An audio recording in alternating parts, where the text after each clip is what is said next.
tentang bagaimana cara kita menemukan, bagaimana cara kita melakukan isolasi, bagaimana cara kita melakukan identifikasi, mendescribe, memberikan tata nama, melakukan proses klasifikasi, diversity. Tetapi untuk biosistematika mikroorganisme yang sekarang Ibu ajarkan, Ibu hanya ke arah bagaimana cara kita melakukan klasifikasi, sampai melakukan identifikasi serta bagaimana cara menganalisisnya sampai membuat phylogenetic tree. Ya, jadi nanti bagaimana aplikasinya atau bagaimana cara kita melakukan ilmu ini, mengaplikasikannya itu yang Ibu minta kalian setelah hari ini, jam ini untuk melakukan review. Jadi nanti Ibu akan memberikan materinya tidak terlalu banyak.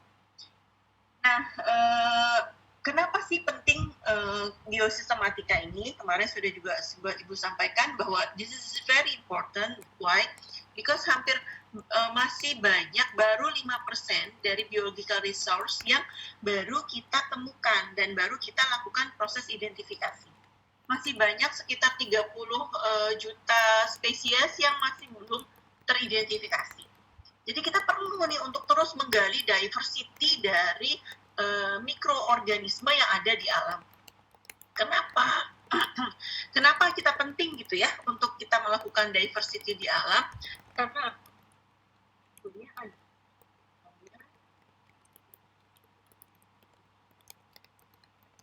Kenapa kita penting melakukan diversity di alam itu? Karena apa? Karena salah satunya adalah alam ini sudah semakin banyak kerusakan, semakin punah misalnya. Contohnya misalnya sekarang pembangunan jalan, pembangunan bendungan, itu dia memampas gunung, dia memampas hutan.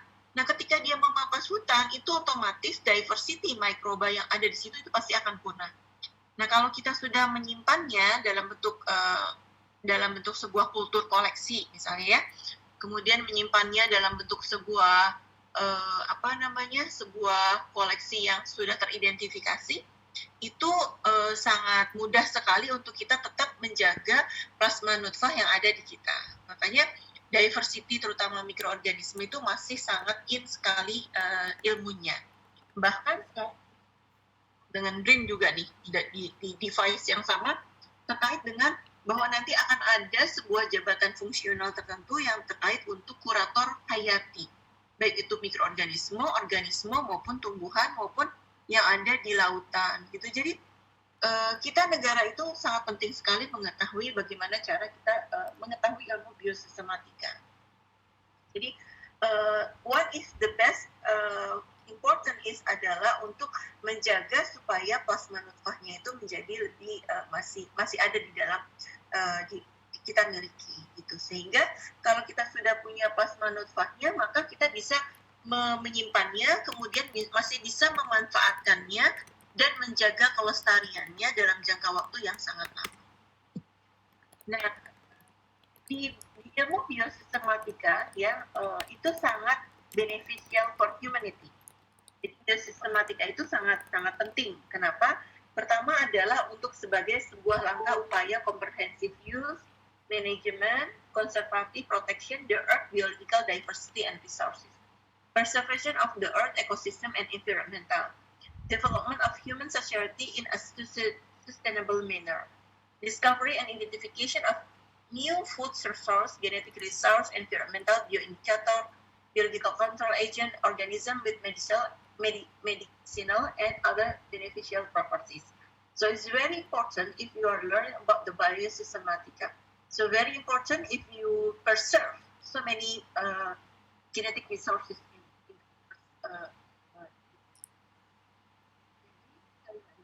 Keuntungan dari biosistematika. Juga di dalam biosistematika itu juga mengidentifikasikan diversity yang ada di ini. Kemudian dia juga provide basic of diversity conservation activity, juga collection of identification of identity. Nah, kalau seorang kurator hayati itu harus bagaimana dia pergi ke lapangan, apa yang harus disiapkan, mana yang hazard atau tidak, dokumen apa yang harus dipersiapkan kalau dia pergi ke lapangan. Kemudian ketika pergi ke lapangan, bagaimana handling sampel itu bagaimana supaya tidak ketika sampai ke laboratorium. Ketika sudah handling dan sampling dalam proses perjalanan itu bagaimana cara packagingnya. Tentunya misalnya kamu pergi ke hutan Papua itu sangat lebat, sangat jauh, terus pas sampai ke Indonesia, nah, itu satu hal yang sangat merugikan, baik itu secara material maupun secara finansial, gitu ya. Jadi sekali lagi dari mulai di lapangan, dari mulai handling, kemudian perlakuannya lagi di dalam laboratorium, kemudian perlakuannya lagi bagaimana cara kita melakukan identifikasi, kemudian bagaimana cara kita melakukan identifikasi molekulernya, ngambil molekulernya, kemudian kita juga bagaimana caranya kita untuk melakukan analisisnya.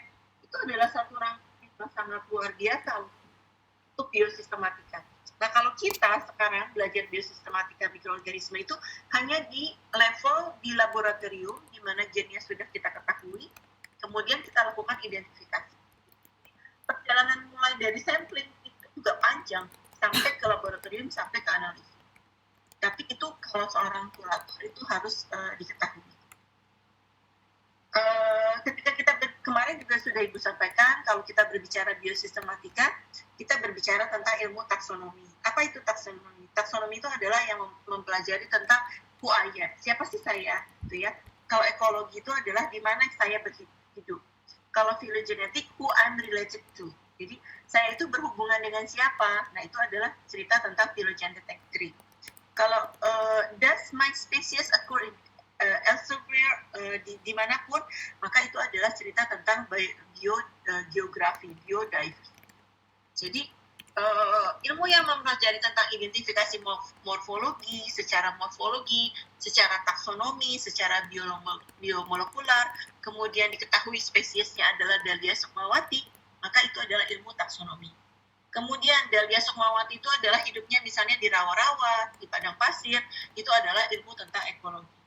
Ketika kita berbicara tentang misalnya Dahlia itu dengan Salma misalnya hubungannya apa? Oh, hubungan kekerabatannya adalah teman baik, atau misalnya hubungan kekerabatannya adalah adik kakak, atau hubungan kekerabatannya adalah ibu dengan anak. Nah, itu adalah tentang phylogenetic tree.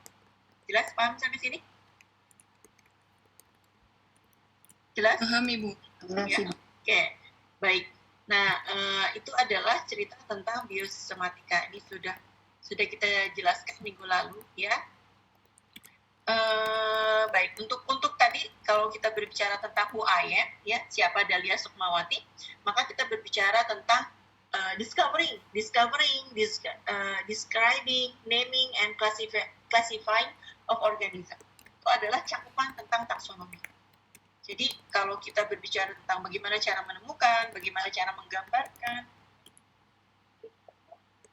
apa mungkin? Kecil sebentar ya kakak.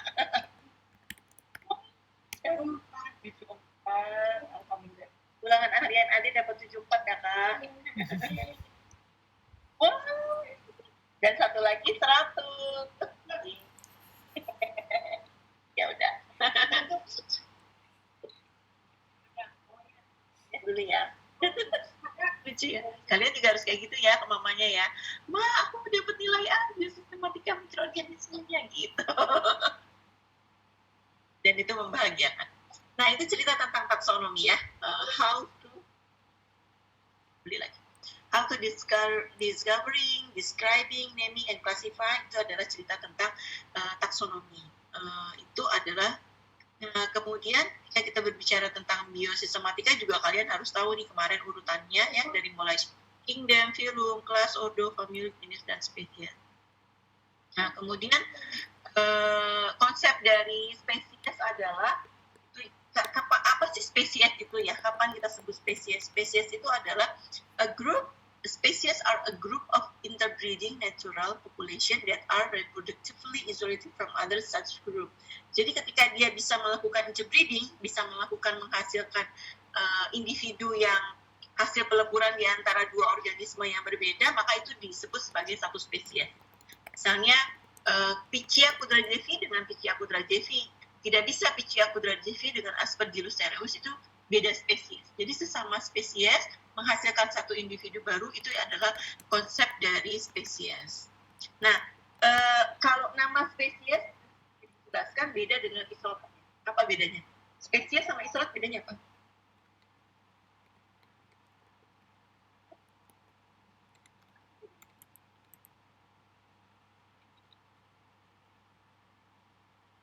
Apa bedanya?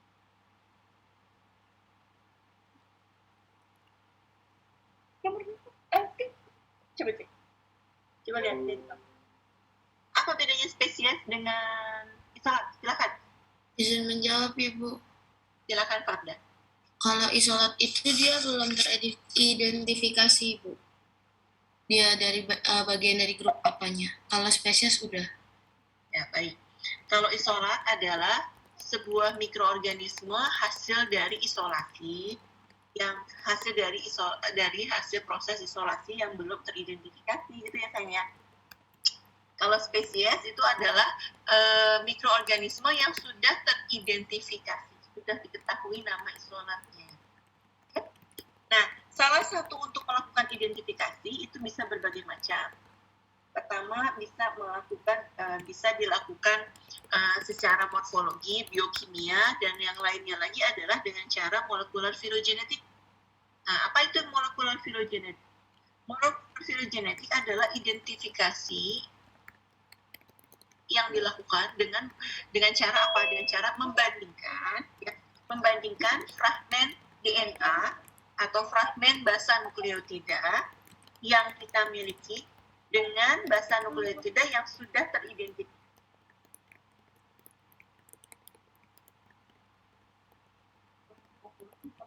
Jadi apa itu identifikasi molekular? Identifikasi molekular itu adalah membandingkan fragmen basa nukleotida yang kita belum ketahui dibandingkan dengan basa nukleotida yang sudah diketahui identitasnya. Itu adalah identification molekular. Nah, ketika kita membandingkan fragmen basa nukleotida, tadi ya disebutkan bahwa di dalam sel mikroorganisme itu ada banyak sekali susunan basa nukleotida. Jadi di dalamnya itu ada gen. Nah, gen itu ada banyak nukleotidanya kan, ada A, T, G, A, C. Nah, itu adalah susunan basa nukleotida. Nah, susunan basa nukleotida itu yang spesies yang kita miliki itu dibandingkan dengan spesies yang sudah teridentifikasi di data GenBank. Nah, apa contohnya? Contohnya, fragmen DNA yang bisa kita bandingkan. Salah satunya adalah gen daerah ribosomal DNA atau rDNA. Jadi,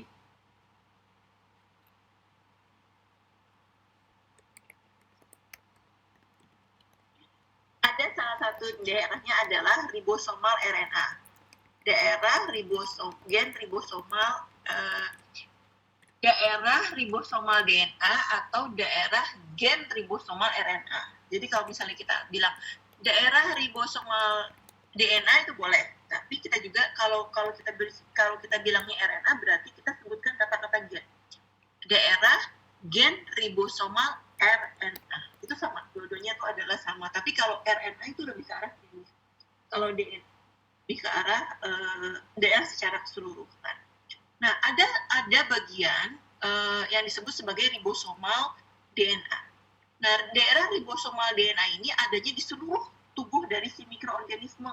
Mau itu di sporanya, mau itu di hifanya, mau itu di bagian seluruh tubuhnya ada itu. Jadi kita temukan kalau misalnya kamu isolasi, itu pasti kalian akan menemukan ribosomal DNA.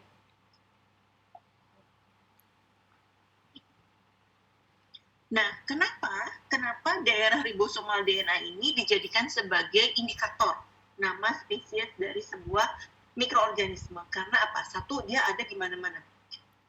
Dia bersifat tandem repeat, bersifat berulang. Ya, kemudian dia juga bersifat dapat ditemukan di seluruh bagian. Dan yang paling penting adalah dia adalah universal. Artinya setiap mikroorganisme itu pasti memiliki gen tersebut. Nah, gen ribosomal DNA itu terbagi menjadi beberapa bagian. Ada beberapa bagian. Nanti kita belajar lebih jauh lagi minggu depan. Ada beberapa poin, ada beberapa bagian. Nah, salah satunya adalah daerahnya adalah 18R DNA, 18 Pilbram ribosomal DNA. Panjangnya sekitar 1,7 kilobasa. Ada lagi 28S ribosomal RNA, panjangnya 3 kilobasa, kilo base pair. ada lagi daerah 5,8 sRNA, ada lagi daerah intertranscript spatial region atau ITS region. Nah, ini adalah daerah ribosomal DNA. Di daerah ribosomal DNA itu panjang banget ya. Jadi susunan basanya itu panjang banget. Tetapi dari susunan basa yang panjang itu, daerah ribosomal DNA itu ada ada partisi-partisi. Nah, partisinya itu ada daerah 28 sRNA, sRNA dan daerah spesial atau ITS region. Daerah-daerah inilah yang dipergunakan untuk kita melakukan membandingkan fragmen DNA sama bakteri ya. Karena kalian tertarik dengan bakteri, kemudian ingin melakukan identifikasi molekuler. Maka yang dibandingkan itu adalah kita memotongnya, karena kan daerah itu panjang, bisa dari sini ke Amerika misalnya, karena saking panjangnya. Tapi harus kita potong. Kita potong daerah ribosomal DNA itu hanya di daerah 18 sRNA. Jadi kita pakai primer forward depan, serta primer reverse di belakang. Untuk hanya memotong daerah 18 sRNA yang panjangnya sekitar 1,7 kilobase pair untuk kita melakukan identifikasi pada bakteri. Kalau kita mau melakukan identifikasi pada kata, nggak semua gen, tapi kita hanya melakukan identifikasi katakanlah di daerah 28 sRNA saja, atau di daerah 5,8 sRNA, atau di daerah ITS spatial region saja. Gitu. Kalau misalnya kamu mempergunakan banyak multigen daerah part, maka itu yang disebut sebagai multigen sequencing. Tapi kalau hanya satu daerah saja, misalnya 28S, itu berarti single gen sequencing. Baik, sampai sini silakan, ada yang bertanya?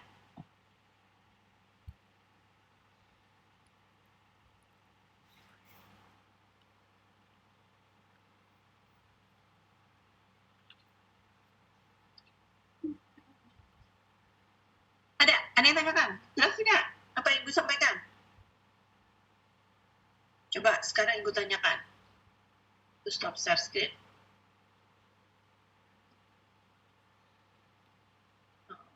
Gimana nih caranya stop share?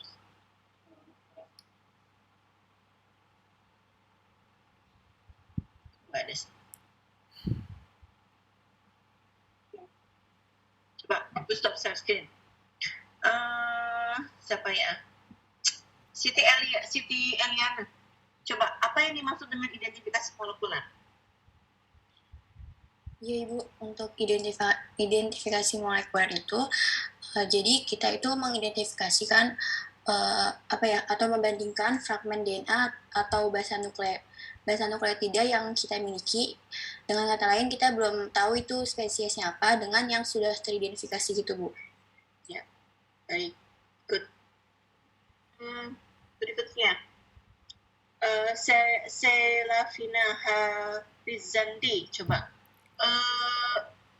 Ketika kita membandingkan fragmen DNA, itu daerah mana yang bisa kita bandingkan? Ada berapa macam daerah? Coba jelaskan. Yang ribosomal RNA itu. Ada yang tadi saya lihat ada 16S, 30 berapa S, itu saya kurang hafal. Kamu catat tidak apa yang dijelaskan? Catat cuma yang bagian itu. Tidak dicatat. Ada berapa macam daerah 18S? Ribosomal.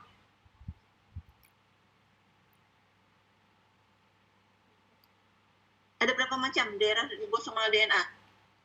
Yang macamnya itu yang panjangnya 1,7 kb. Ya, itu daerah apa? Daerah apa namanya? 16S RNA. 16L DNA. Itu untuk identifikasi apa? Mikroorganisme. Ya, mikroorganisme berupa apa?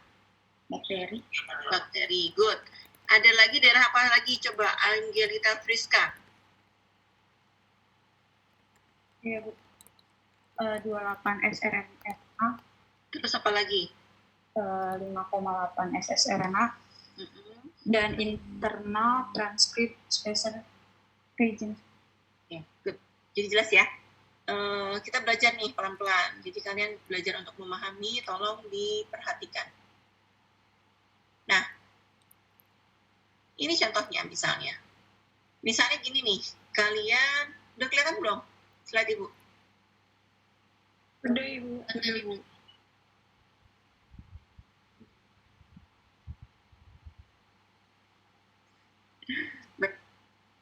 Ini misalnya nih, kalian misalnya mengisolasi nih ya, mengisolasi dari alam, kemudian membentuk sebuah biokan murni, sudah punya biokan murni, terus diambil DNA-nya, terus dilakukan proses PCR, sehingga didapatkanlah ini adalah susunan basa nukleotida yang kita miliki. Kita tidak tahu nih nama spesifiknya itu apa, ya berdasarkan urutan basa nukleotida. Jadi kalau misalnya kamu ini ada itu seperti ini, ada adenin, guanin, timin, sitosin, AT, gitu seterusnya. Nah, fragmen DNA ini yang kita bandingkan dengan fragmen DNA yang sudah diketahui identitasnya. Di depan kita belajar tentang NCBI untuk membandingkan fragmen DNA yang kita miliki untuk dilakukan identifikasi. Minimal gambarannya seperti itu dulu, ya. Prosesnya gimana? Prosesnya adalah pertama, kalian kulturing nih. Kan punya isolat, ya, punya isolat, dikultur. Setelah itu diambil DNA-nya. Kan satu sel, tahu kan? Ingat ya, satu sel di mana nukleotidnya atau misalnya asam nukleatnya itu kan ada di dalam sel. Nah, ada di dalam sel, kemudian dinding selnya dihancurkan supaya si isi dari DNA-nya itu kita ambil. Setelah itu kita melakukan proses centrifuge, misalnya, kemudian kita ambil. Nah, dari situ kita melakukan proses PCR. Apa arti dari PCR? Polymer change reaction, ya. Kita memperbanyak fragmen DNA yang kita miliki, gitu ya, yang memperbanyak fragmen DNA yang kita miliki tadi. Misalnya saya hanya ingin memperbanyak daerah 18S saja untuk bakteri. Atau misalnya saya hanya daerah ITS saja. Nah, fragmen DNA itu yang kita perbanyak. Pada saat PCR, apa saja sih komponennya? Mungkin kalian sudah tahu juga ya, di biologi molekuler sudah diajarin belum? Apa komponen dari PCR? Sudah ngambil biologi molekuler?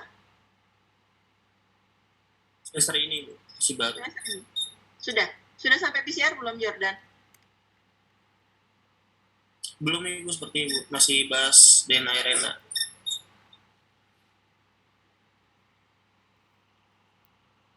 Pak Rizky ya? Pak Rizky sama Bu Yulia ya? Iya, Bu. Baik. PCR itu adalah salah satu upaya kita untuk memperbanyak proses fragmen DNA yang kita inginkan. Nah, di dalam PCR itu biasanya kita tambahkan mix PCR cocktail artinya. Jadi di situ ada DNTP, GGNTP, jadi terus ada juga bahan dasar untuk membuat tadi ATG, ACC, CAT gitu ya. Bahan dasarnya itu adalah berupa DNTP, DGNTP, kemudian ada nucleofree water, ada satu hal disebut dengan primer. Primer itu adalah susunan basa nukleotida yang dipergunakan untuk memotong daerah fragmen DNA yang kita inginkan. Jadi hanya memotong daerah 18S saja, dari yang panjang yang tadi kita miliki itu hanya dipotong misalnya dari genom mikroorganisme yang kita peroleh ya, itu hanya dipotong daerah 18S saja. Atau dipotong hanya daerah 28S saja. Atau dipotong hanya daerah 18S saja.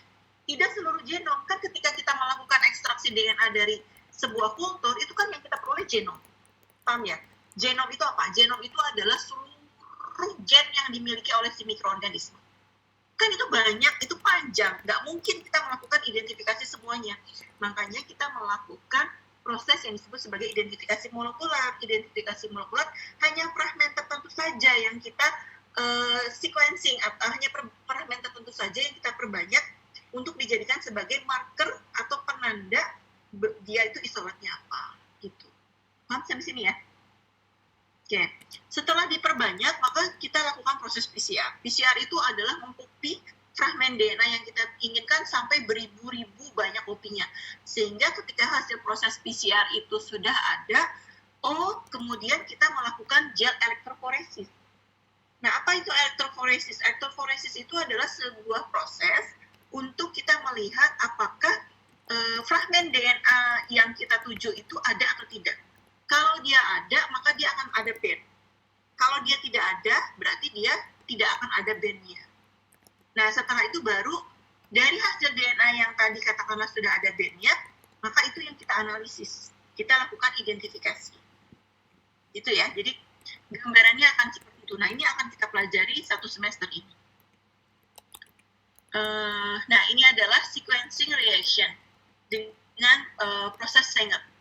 Ketika kita melakukan proses PCR, apa yang harus yang harus ada di dalam PCR cocktail? Jadi biasanya nanti akan ada satu tube dari membran dari tabung reaksi ya, bukan tabung reaksi, maaf, PCR tube. Itu ada PCR cocktail, ada ada berbagai macam reaksi yang kita masukkan ke situ. Ada satu DNA polymerase. Dan DNA polymerase itu adalah supplier by commercially available. Baik, DNA polymerase. DNA polymerase itu fungsinya adalah untuk dia apa ya kira-kira fungsi DNA polymerase? Menambah ya, membuat sebuah komplement ya, membuat sebuah komplement dari DNA yang kita inginkan. GNTP, GGNTP itu adalah bahan dasar untuk adenin, guanin, sitosin, timin. Kemudian ada lagi buffer, ada lagi primer. Nah, ini primer ya.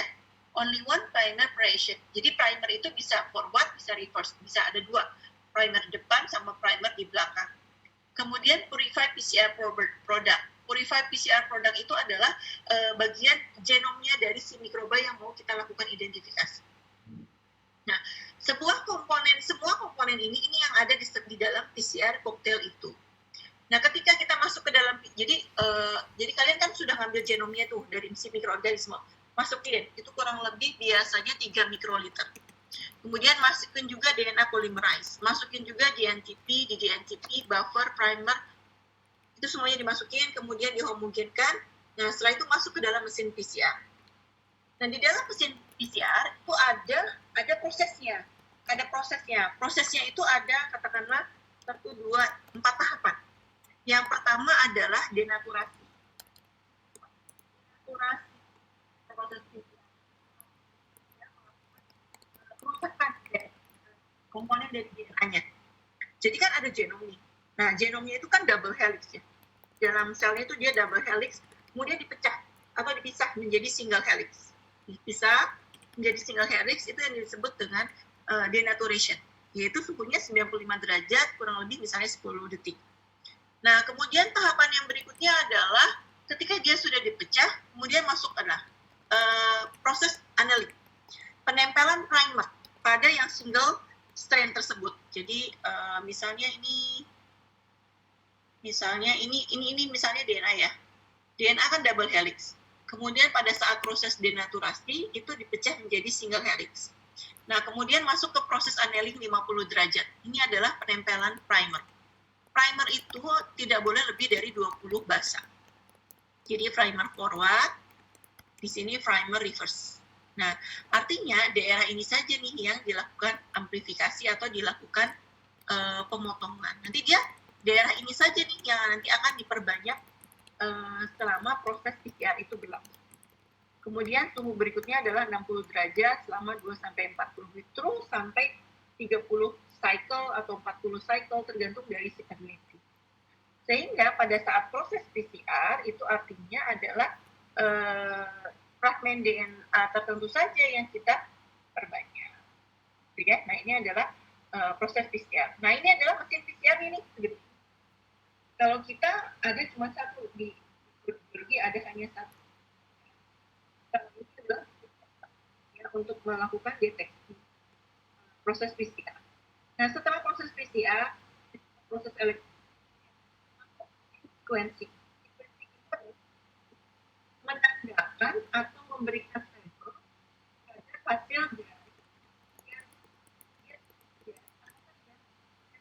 yang menandakan bertanda dan PCR.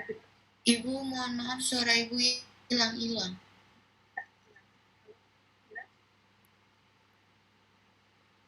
Jelas sekarang? Jelas, Ibu. Baik. Ibu ulangi lagi. Ya. Setelah kita melakukan proses PCR, langkah selanjutnya adalah kita melakukan proses sequencing. Apa itu sequencing? Sequencing adalah salah satu proses untuk memberikan label atau memberikan tanda dari fragmen DNA yang kita miliki. Apakah terdiri dari adenin, sitosin, A, T, G, A, C, C, A, T, G gitu. Nah, itu adalah sequencing. Proses pengurutan basa nukleotida dari sekuen gen yang kita miliki itu yang disebut sebagai sequencing. Nah, ini adalah mesin sequencingnya. Jadi nanti hasil dari sequencingnya itu akan terdetek seperti namanya kromatogram. Jadi dia akan seperti ini nih yang digambar di layar monitor ini. Ini adalah hasil sequencing. Kalau dia adenin nanti warnanya dia akan merah. Peak-nya itu adalah seperti apa? Kalau misalnya dia guanin atau sitosin atau timin, maka dia akan keluar itu tandanya dengan cara fluorescence, ya, dengan cara fluorescence ditangkap oleh mesin sequencer ini. Nah, setelah kita memiliki A, T, G, A, C, C sudah ada teridentifikasi, baru kita melakukan identifikasinya itu, ya, dengan cara raw sequencing data, kita comparing dengan yang sudah ada sekuen DNA-nya tersebut 18, kemudian baru kita melakukan analisis filogenetik. Nah, itu adalah secara keseluruhan dari proses rangkaian identifikasi molekuler. Nah, Ibu harapkan kalian mengikuti biosistematika mikroorganisme ini dapat memiliki semua ilmu tersebut. Nah, ini adalah salah satu hasil dari sequencing. Hasil PCR kita, ya, hasil PCR kita itu apa saja komponen basa nukleotidanya, adenin, guanin, dan seterusnya. Nah, kalau misalnya adenin ditunjukkan dengan warna hijau. Kalau timin dengan warna merah. Yang bagus berarti dia betul hasilnya ada. Sequencer. Nanti kita punya satu basa nukleotida. Tidak itu NCBI identifikasi. Dengan cara apa identifikasi molekuler tadi kan mensejajarkan fragmen DNA yang belum kita ketahui dengan fragmen DNA yang sudah diketahui. Fragmen DNA-nya itu adalah bisa berupa daerah 18S atau ITS atau daerah D1 D2 atau daerah tadi yang sudah dijelaskan 28S atau 5,8S. Ketika kita sudah bandingkan, maka akan keluarlah nama sekuensnya. Mungkin kalian sudah pernah belajar ya dengan Pak Agung ya, kalau nggak salah ya, katanya kemarin. Sudah sampai ke belas seperti ini? Dijelaskan sampai seperti ini? Belum, Ibu. Belum apa ya? Belum sampai yang kayak gini, Ibu. Baru yang apa ya, filogenetic tree-nya aja. Belum sampai ke sekuensnya. Oke, baik. Nanti akan Ibu ajarkan ini ya. Ini kita blast, ini nanti masuk ke dalam mesin blast, nanti kalian akan Ibu ajarkan juga ya. Ibu kasih sekuensinya, terus nanti Ibu kamu ngeblast sendiri, ini nama isolatnya apa gitu.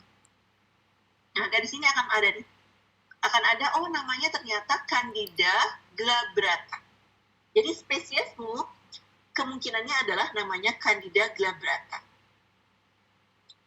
Dari sini akan sudah terlihat nih nama spesies kita sudah mulai teridentifikasi.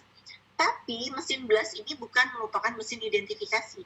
Kita harus melakukan phylogenetic tree, membuat pohon phylogenetic tree dengan cara apa? Dengan cara membandingkan dengan berbagai macam sekuen, berbagai macam spesies untuk kita tahu nih, kalau dia ada satu clade berarti dengan spesies glabrata, ini berarti spesies kita namanya betul-betul Candida glabrata. Gitu ya, tahapannya nanti akan kita lakukan. Jadi salah satu align to target sequence in other sequence goal adalah kita mengetahui identifikasi unknown species, genotyping species. Jadi salah satu target dari sequencing itu adalah kita membandingkan data sequence kita dengan yang sudah teridentifikasi. Targetnya adalah kita mengetahui nama spesies kita tuh seperti apa. Nah, itu nanti kita lakukan ini, gimana caranya. Nah, nanti kan seperti ini nih hasilnya. Kalau pakai daerah IPS region, itu nanti pohon filogenetiknya seperti ini. Kalau Apa? Masih Bandung. Nah, kalau pakai lower subunit itu nanti hasil phylogenetic tree-nya adalah seperti ini. Nanti akan dijelaskan. Nah, ini salah satu situs yang bisa kita pakai, Mycobank, CBS Now, atau misalnya Mycobank. Ya, nanti dicek ya, Mycobank, kita bisa mencari fragmen DNA-nya dari yang kita miliki. Oke, baik. Nah, jelas. Sampai sini sudah cukup 1 jam saja. Ada yang tanyakan? Tidak? Baik, kalau tidak, sekarang kalian pergi lagi ke Google.